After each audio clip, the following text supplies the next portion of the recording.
Hey guys, how y'all doing today? My name is Franchise Fanatic and welcome back to the channel. This for you guys is another Ninjago video. Today we're tackling Ninjago the Island, aka from what I believe Season 14. It comes after Season 13, Master of the Mountain, which I have reviewed. I've so far reviewed Seasons 11, 12, 13.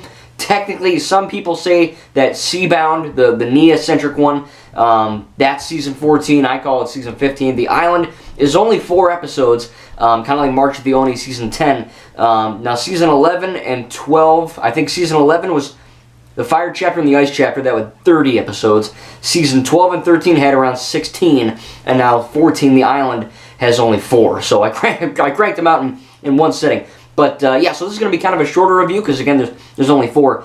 But really what The Island is to me is kind of a precursor, or kind of like an origin story, origin tale to Season 15, which is, of course, Seabound. And none of that is necessarily bad, but, you know, when I think of Ninjago, I think of action, intensity, a little bit of comedy, and, you know, something that for an older kid, teen, and adult could watch, because, again, Ninjago is not a kid show, it's an animated show. There is a difference between those two labels. And upon watching The Island, I was like, oh, okay, it's pretty good. And then it kept going, I was like, oh, pretty good. And then it ended, and I was like, man, it's okay. But I wish we had more to it, you know what I mean? I wish there was more meat on the bone of The Island. And really why I say that is because, again, it really all just kind of seems like a big precursor to Season 15, Seabound. And I'm 2 episodes in on Seabound, and they mention Wojira. Now, Wojira is kind of a weird Ninjago thing because in Season 8, Sons of Garmadon, they mention Wohira, or something like that, Wohira. And Jay's like, ah, that's a myth. And then, like, Nia kind of, I guess, uses Wohira's water to kind of, like, destroy and sink the ship, if you remember that, the bounty. And then, of course, in the newer seasons, they say Wojira. So you got Wohira, and then you got Wojira. I don't freaking know. Maybe it's a continuity error. I don't know. Maybe in canon, Nia just pronounced it wrong. Who knows? I really don't care, but just to let you know, that's what happened. And Wojira is kind of like this big, malevolent force of course, wind and water.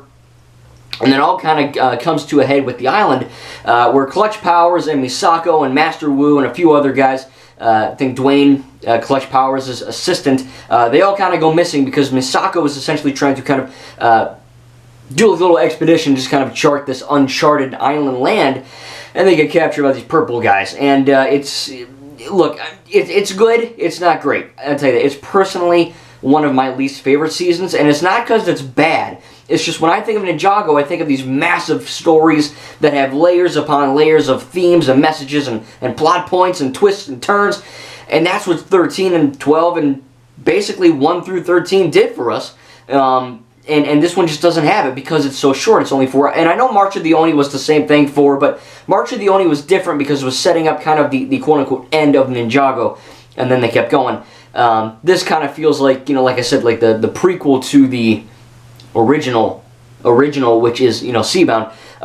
But it's still good. You know, I think the action scenes are really good. The animation is freaking breathtaking, man. A lot of really good shots in this, where, of course, there's one where Jay and the ninja cross a bridge, a wooden bridge, and the sky that you see, you know, the CGI background looks fantastic. The totem, I guess, totem pole enemies.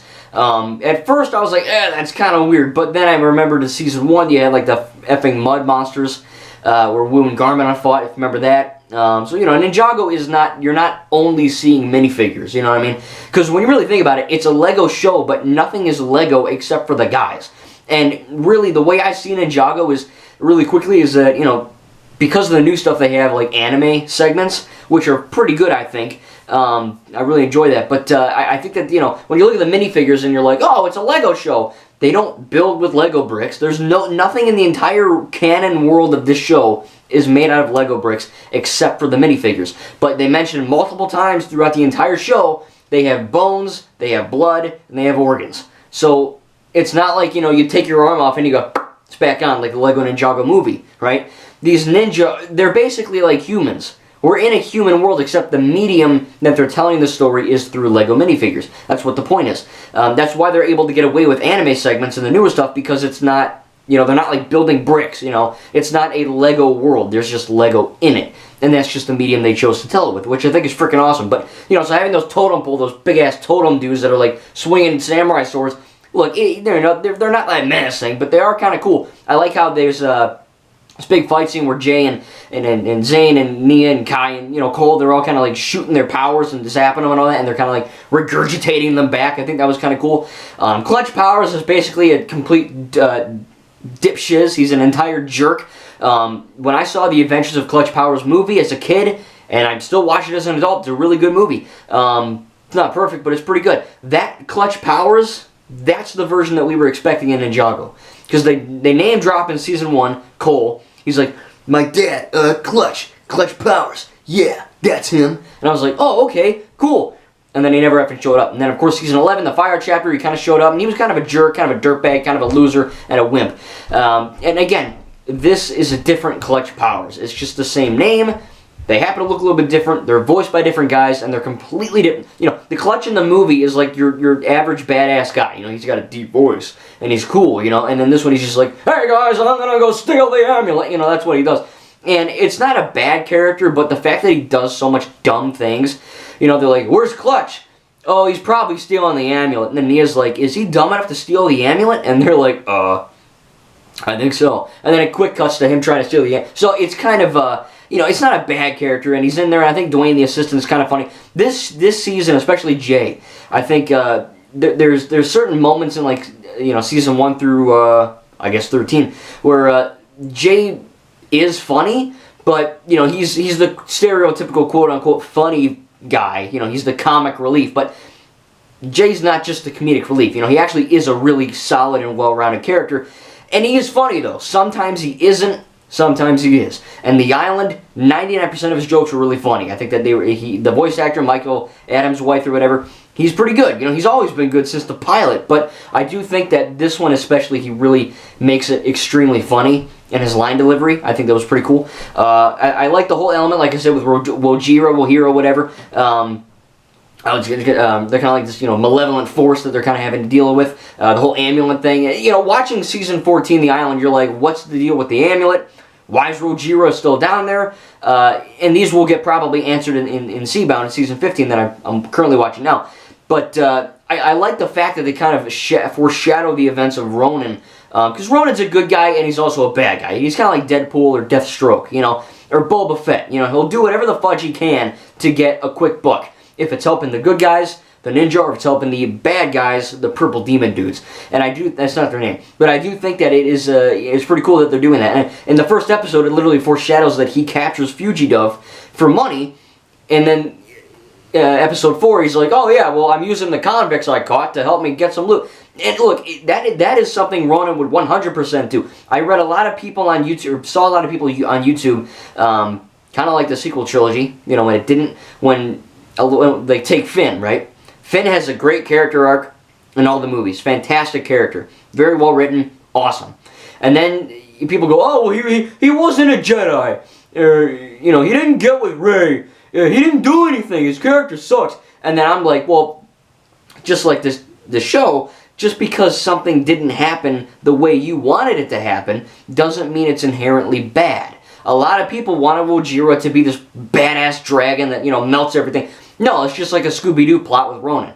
And again, I didn't really do any of the speculation or the rumors or leaks because I was way behind. So upon just like straight up watching all 4 in one sitting in like an hour-ish, it was pretty freaking good. I like the fact that they kind of did something different. And the fact that Wojiro is real and he, whatever, is down there sleeping at the bottom of the ocean. And then you have Ronin kind of using these convicts and kind of building a big dragon. Kind of like what they did in Hunted season 9. And they even mentioned that there's a reference to Scooby-Doo in there. So, it's good. It's pretty cool. I think that that's never been done before. And it could have been done really poorly, but I think it was done pretty well here. But overall, man, The Island, it's a good season. It's a good little 4-episode arc. I think that my only issue is that a lot of it feels rushed because of the 4 episodes. But the content within them is not rushed. It's not like they were like, oh, we're on the island and they're free and we're gone. That does happen relatively quickly because of the 4 episodes, but when you actually watch them, it's not that bad. You really kind of look at it as a full picture, and I don't think they did a bad job. I think they really did a good job. It's not great. It's definitely my personal least favorite from season 11 to 14 so far. But it wasn't bad. It was solid. It had good action, good humor, good intensity, good plot for setting up the next season. I really did enjoy that.